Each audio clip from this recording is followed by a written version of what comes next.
The first question I'd ask someone who's interested in the process of self-mentoring is, are you content with the status quo? If the answer is yes, then self-mentoring is not for you. If the answer is no, and you're passionate about continual self-improvement, then you've made it to the next question. Are you worth the investment of time and energy? If the answer is yes, then how do you do it? The answer is self-mentoring. Self-mentoring is the process that begins with empowerment through self-evaluation. Self-mentoring motivates you to utilize your internal strengths as well as your internal and external resources to accomplish your vision. Self-mentoring also allows you to take ownership of your life experiences.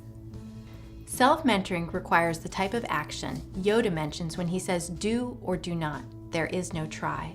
Self-mentoring requires a commitment to go beyond words. Self-mentoring requires action, the action to move yourself towards your goal or expectation. Self-mentoring requires resolve, the resolve to do the hard work and to get the job done. To be successful with self-mentoring, you must be honest. You must be honest with yourself in regards to your strengths as well as your weaknesses. You must also be honest with yourself whenever you hit a bump in the road.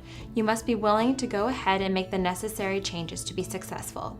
Additionally, you must be able to look beyond your own opinions in order to achieve the most success within the self-mentoring process. Self-mentoring requires tenacity. It takes tenacity to reach your goal and to sustain long-term change. For me, self-mentoring was an experience that allowed me to be more effective in my daily job. Here at the University of North Carolina, Wilmington, I serve as the graduate assistant for the student employment program within Campus Life. The number of emails I receive from both my mentees, my managers, supervisors, and high-level executives can run the gamut, anywhere from 5 emails a day to 500 emails a day. Maybe 500 is a little bit of an exaggeration, but you get the point. In order to stay on top of my daily tasks and make sure that I am responding to my colleagues in an efficient manner, I engaged in self-mentoring in order to reduce my response time. I realized that it was taking me anywhere between 72 hours or more to complete simple tasks like responding to emails. What I have been doing through the self-mentoring process is taking ownership of this flaw. After completing the self-mentoring program, I was able to reduce my email response time to anywhere below 24 hours. Not only did my colleagues appreciate having a more responsive email manner from me, it also made me feel a lot happier with my engagement. For me, self-mentoring was an empowering experience. I was surprised by how much my self-confidence increased by going through the process. And it wasn't just that I had a better sense that I could achieve my goal, but my self-confidence really increased in other areas of my life as well.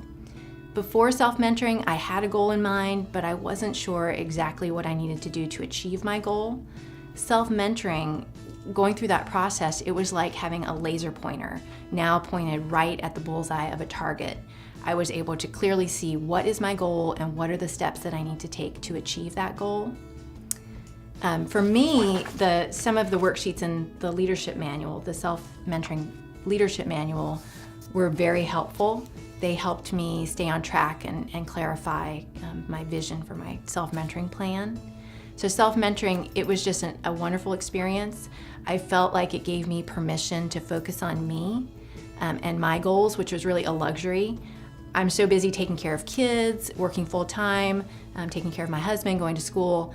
I've never had the opportunity to really focus on my goals and how to achieve those, and self-mentoring allowed me to do that. So it was an empowering experience, well worth my time. Why should you self-mentor?